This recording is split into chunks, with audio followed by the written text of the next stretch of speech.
Coming up on the live and interactive ACSA Legislative Lunch Break, Megan and I will get you your latest news and information from the state capitol and CDE with an in-depth analysis of how it impacts your school community.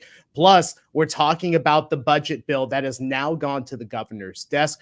We'll tell you all you need to know about that and how that impacts your students.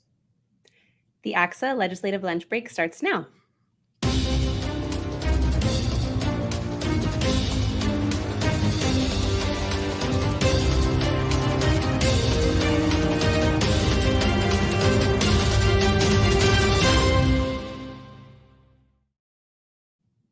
And it is just after 1 o'clock. We welcome you on Wednesday to the live and interactive ACSA Legislative Lunch Break. I'm Naj Alikan, ACSA Senior Director of Marketing and Communications. My co-host today, one of my favorite people here in the ACSA offices, Megan Baier, our ACSA Legislative Advocate. Megan, how are you today? Doing pretty good, Naj. How are you? I'm doing great, doing great. We'll take you deep into my exciting vacation to the East Coast coming up in just a moment. I want to say hello to Mark Campbell over at Calaveras Unified, Neri Pais. Neri, we are going to answer your question today. I'm just telling you now, we're going to answer your question today, so just be prepared for that. Alexis Phillips Ortiz with us today. So happy to have all of you with us here. Let me give you a couple of news items just off the top, and then we'll swing into the budget discussion. Math framework. The revised math framework is now up on the CDE website. That new framework has been in the mix since 2019. That's when they started working on it.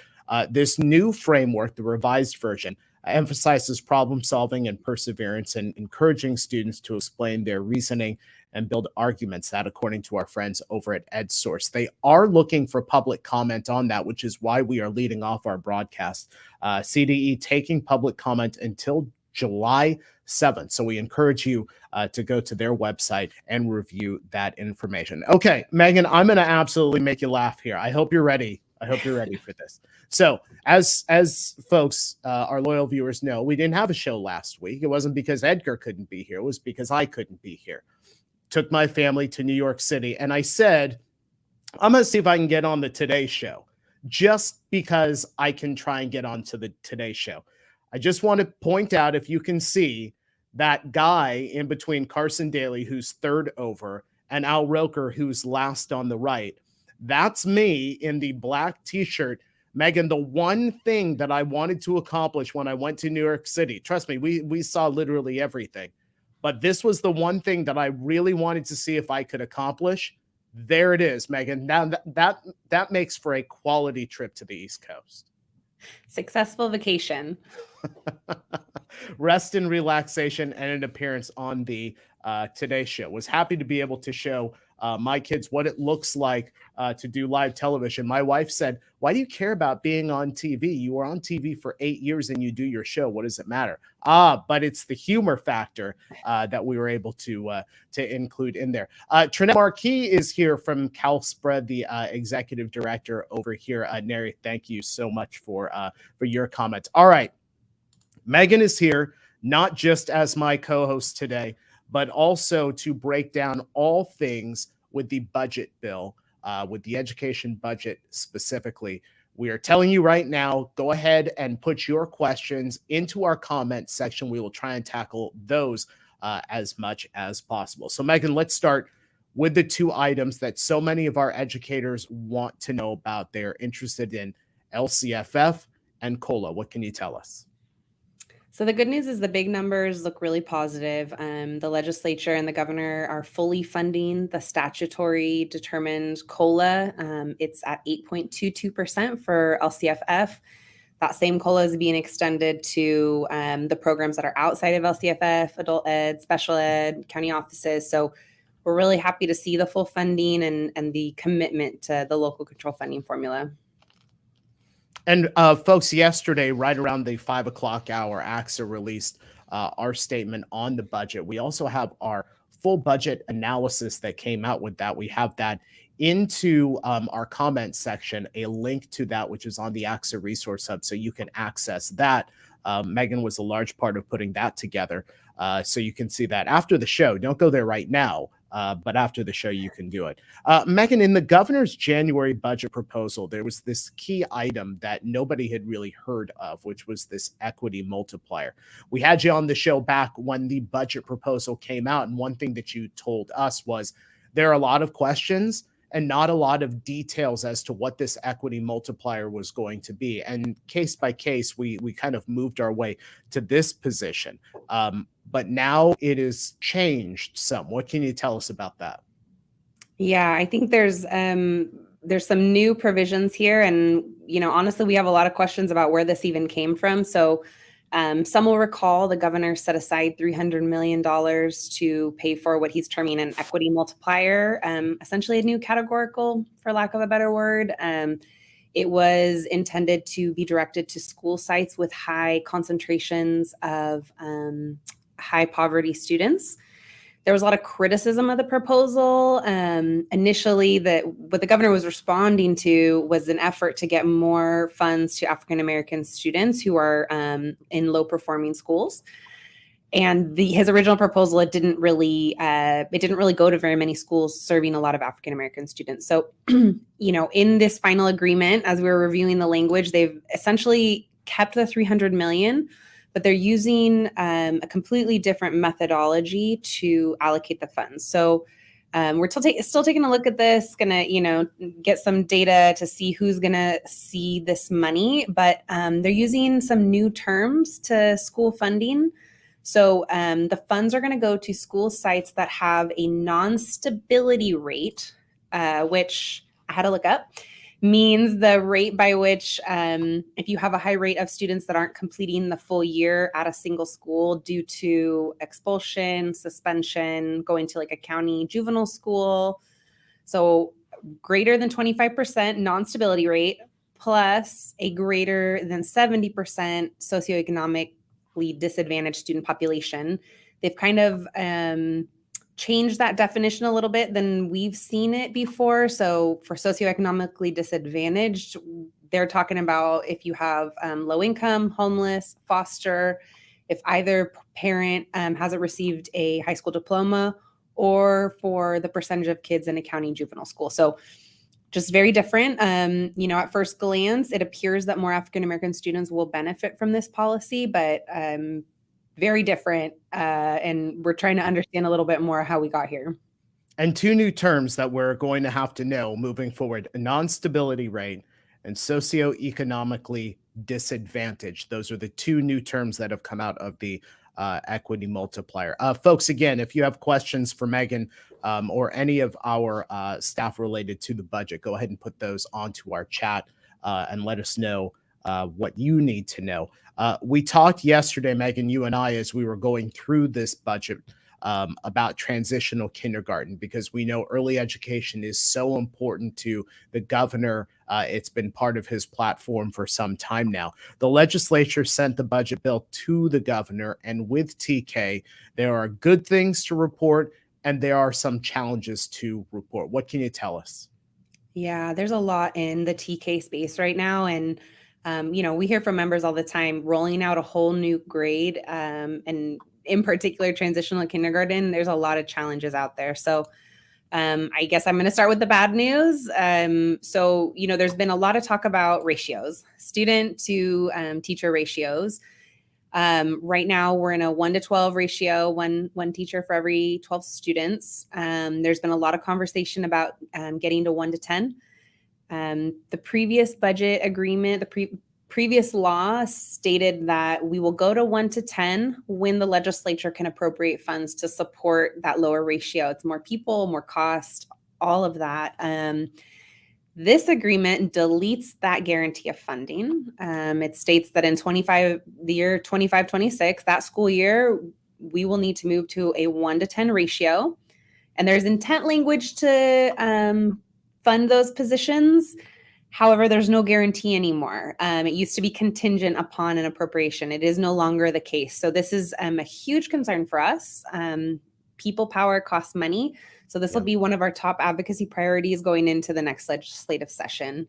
And it's a complete 180. I think that's the really frustrating part is there was an acknowledgement of how much it costs to staff these classrooms with these younger children. So this will be one of our top priorities. On the good news, we have been advocating for there's additional requirements on TK teachers to have certain early childhood education units and different there's a couple different options, but there's a 24 unit, there's a child development permit, but essentially they have to have an extra level of education. The legislature, we've been telling them we're having a really hard time staffing TK classrooms. We've been asking for more time for that to be implemented. It was scheduled to go into effect actually next month. That has been kicked out 2 years. So we have 2 more years to get our TK teachers with those extra, that extra educational experience. Let me ask you, Megan, and just so I can provide the clarity before I ask the question. Initially, to go to 1 to 10, there was the promise, if you will, that there would be funds appropriated for it. But now by 25, 26, there will be the move to a 1 to 10 ratio, but there isn't any funding guaranteed for that. Considering that TK early education is so important to the governor, when you and the team were going through the budget bill, did this one stick out to you guys? Yeah, it did. I mean, it's a huge change. And there's been acknowledgement of how expensive it is to staff these classrooms because smaller children have higher needs. We know we need lower ratios, but that costs money. So this reversal of this commitment, 1, because of the cost, but 2, because they had actually affirmed their commitment. And now the legislature and the governor are moving back on that. So the good news is we have some time to do some advocacy. I think this will be a really important piece for us to work on as an association next year. Yeah, makes sense to me. And folks, again, if you have questions for Megan, go ahead and put those into our chat. Megan, county offices got some attention in this budget. We have a number of county soups that watch our broadcast here. It will do a lot towards supporting the work that they do in support of some of our most vulnerable students. How is this going to work? Yeah, so our colleagues at the County Offices Association, they've been advocating and working really hard, and ACSA has been, playing a supporting role, but they were able to secure $80 million in the budget to increase county office space rates for increased workload with differentiated assistance, and also increase funds to county, community, and court schools. So long overdue. We're really pleased to see these investments, especially in the schools that are serving some of our most vulnerable students. So really pleased to see that. Let me, because I don't want to stray too far off that topic of TK, Helio Brasil asked the question, and maybe we're too early in the process to be able to have some type of definitive answer to it. But he asks, so if we are out of ratio compliance, but we are not being funded, what will the penalty be? I'm assuming because this is just coming out and it's going to the governor's office for signing, that we don't know what that is and how the advocacy that ACSA and our members have over these next few years are going to be very important in driving whatever decisions are made. Yeah, absolutely. As is, there will be fiscal penalties. I don't know exactly what those will be, but you will not get fully funded if you're out of compliance on any of the TK pieces. You will not get the full funding for the students. Okay. All right. It's no go so much to just that piece right there. That's for sure. Educator shortage impacting every district statewide. And I know there's an effort to open pathways for educators to get educators into the classroom. I understand that the legislature has agreed on something. What is it? Yeah, there's some small pieces, no silver bullets here to solve the educator shortage, but some positive pieces. So a couple of those are there's language that's gonna California is notoriously difficult when it comes to out-of-state reciprocity, when it comes to licensing of any profession, and the teacher credentials are no different. So there's some language that's going to make it easier for military spouses when they have their partner assigned to California to be able to be granted reciprocity and have their teaching credential from another state recognized in California. We also saw $20 million for the bilingual teacher professional development grant, which is going to help shore up, our bilingual teachers as those programs are expanding across the state. There's also some funding for diverse leaders. So trying to fund and get more diverse administrators into leadership positions. And then we also saw an expansion of the Golden State Teacher Grant Program. That's going to also now include folks that are pursuing their preschool teaching. So pleased to see these things. Would love to see more. All right. Prop 28, Arts and Music Block Grant. I know that some of our viewers have been waiting for an answer to this. What can you tell us? There are no answers. I'm so sorry. We were really disappointed. There is no clarity in the budget. There are very minor and technical changes that just have to do with making sure that the Department of Education can, from a technical perspective, administer the funds and then bring them back if they're unspent. There's really nothing there. Our outstanding questions that we've been working on in terms of what counts in your base allocation, what could be sought for, waivers from the 80% requirement to spend funds on staffing, what there's a waiver process, what would that look like? Our big questions are completely unanswered. So that means it's really going to be in the hands of CDE or potentially even, district's legal counsel of what they think. So we have a lot of questions and we're really disappointed not to get clarity there, especially since allocations are going to go out for this coming school year. Yeah. Okay. Let's go rapid fire here on a couple of topics. Let's talk facilities. Yeah. So the governor is allocating some funds we're going to see $4 billion over the next 2 years to keep our school facilities program moving. So happy to see that because we need to have state funding for local projects. There's also a big effort legislatively that to put a bond on the next ballot, which would then replenish that program. All right. Now, this one stuck out at me. Just for our viewers to know, Megan and I were going through this yesterday, late afternoon. Funding for the hybrid vehicle program. This one really stuck out to me, Megan. It had a little bit of confusion for me, and I'm going to assume some of our viewers as well. What can you tell us about funding for this? Yeah, absolutely. So last year in the budget, there was $1.5 billion that were allocated to support school districts that are trying to green their fleet. So trying to purchase zero emission buses. They're very expensive. They are, double, if not more than the cost of a diesel bus. At the same time, we have the state that is pushing pretty aggressively. There's pieces of legislation. There are state regulations that are pushing not only school districts, but also local governments to green their fleets. Because of the budget shortfall, in order to keep other pieces whole, there were actually significant reductions to that $1.5 billion, and it's ratcheting it down quite a bit. I think there's an intent to pay that money back and get those grant programs up and going, but it's really hard for our districts to green the fleet if there's not funding to support that cost. And just for clarity's sake for our viewers, when we talk about those low emission vehicles, greening the vehicles, that's everything from buses all the way down to maintenance equipment, the transportation that maybe educators go for some professional development. I mean, that's everything across the board, correct?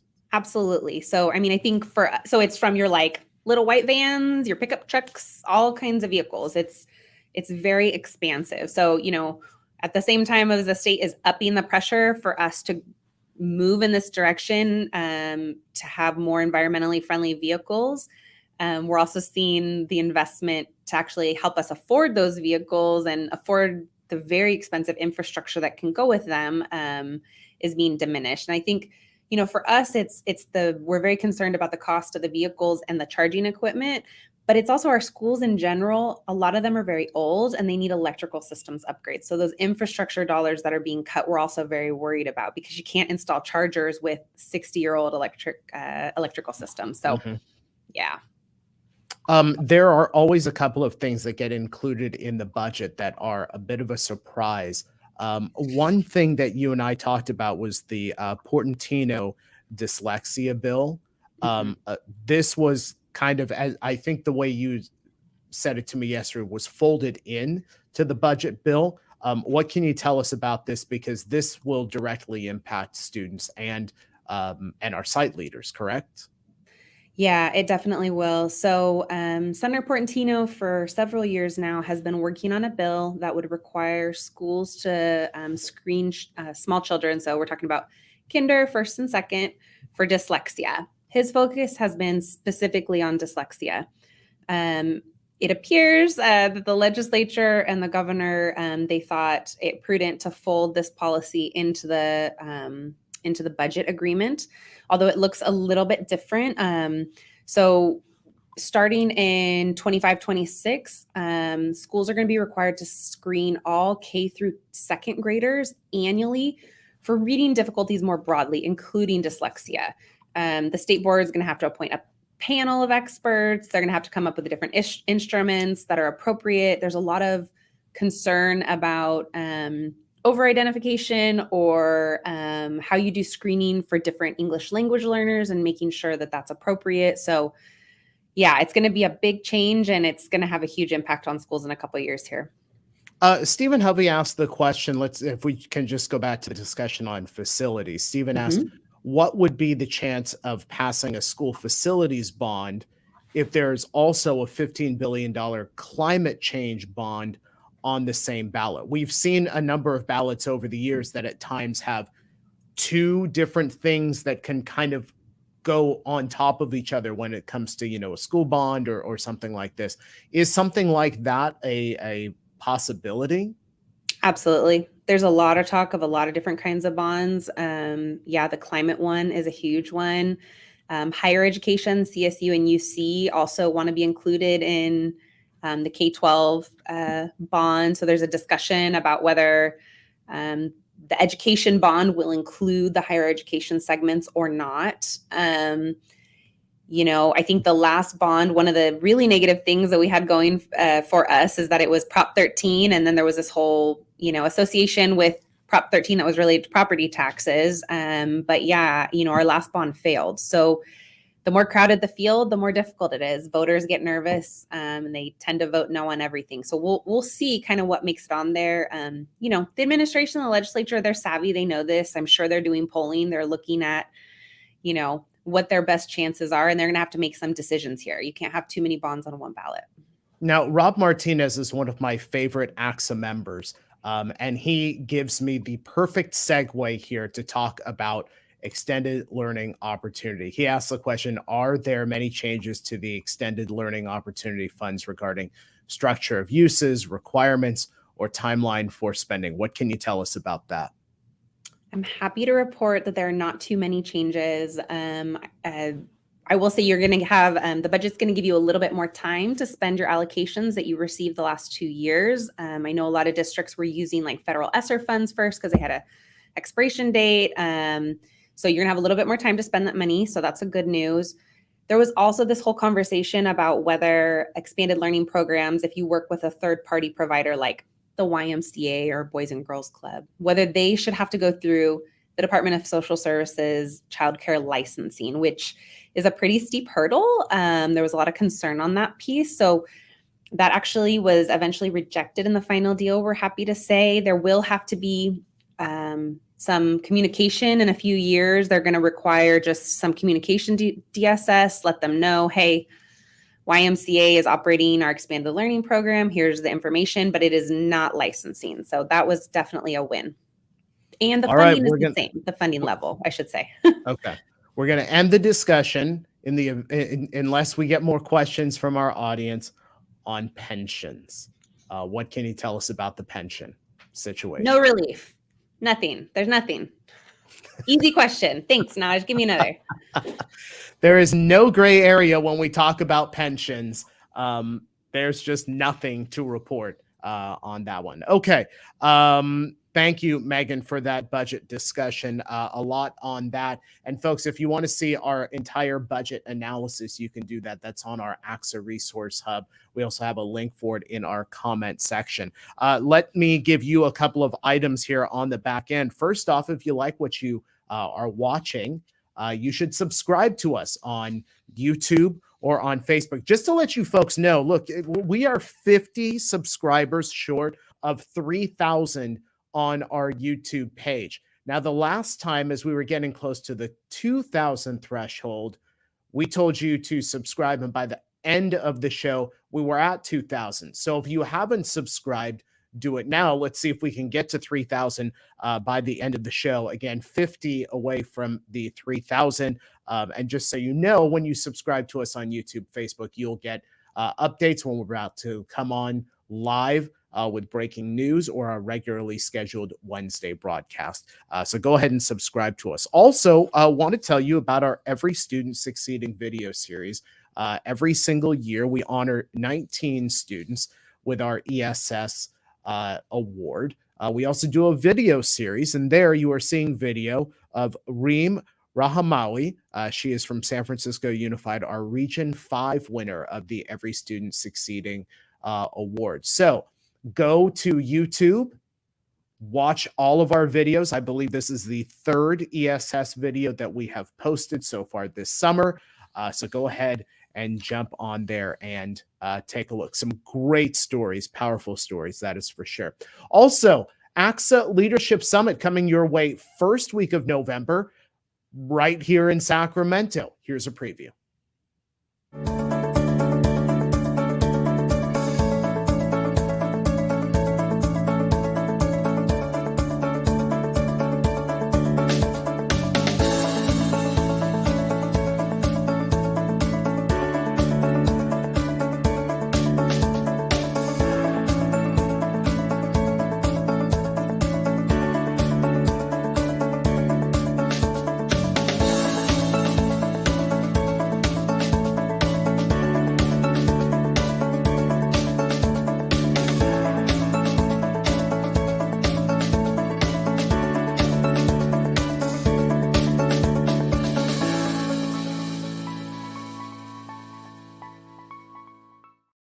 And that is ACSA Leadership Summit, November 2nd through 4th here in Sacramento. For more information and registration, go to axa.org/professional-learning. Megan will be signing autographs during Leadership Summit, so be prepared for that.